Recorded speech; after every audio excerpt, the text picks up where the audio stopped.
Millipay ilovasi orqali Rossiyadan turib O'zbekistondagi istalgan Humo, Uzcard yoki Visa kartalariga eng zo'r kurs bilan o'tkazma qilishingiz mumkin.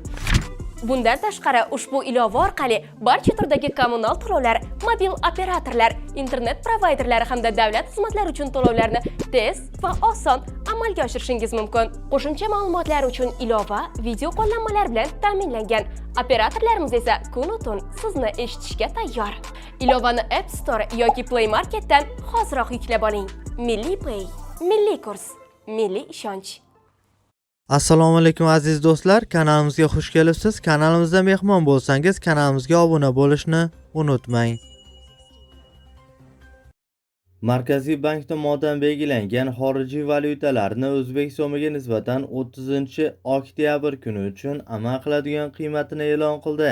Unga ko'ra dollarning rasmiy kursi 13 so'mga pastlab, 1 AQSh dollari 11.990 so'm tashkil etdi. Bundan ko'rinadiki, 100 AQSh dollari 1.199.053 so'mga teng bo'ldi. Yevro kursi esa 34 so'mga pastlab, 1 yevro 13.959 so'm tashkil etdi. Bundan ko'rinadiki, 100 yevro 1.395.938 so'mga teng bo'ldi.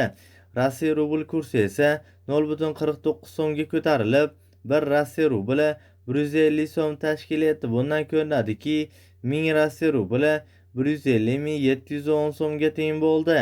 Qozoq tangasi esa 0.32 so'mga ko'tarilib, 1 qozoq tangasi 22 so'm tashkil etdi. Bundan ko'rinadiki, 1000 qozoq tangasi 22.750 so'mga teng bo'ldi. Eslatib o'tamiz, har kunlik dollar, yevro, rubl hamda qozoq tanga kurslarini kuzatib borishni istasangiz, kanalimizga obuna bo'lib, qo'ng'iroqcha tugmachasini bosib qo'yishni unutmang.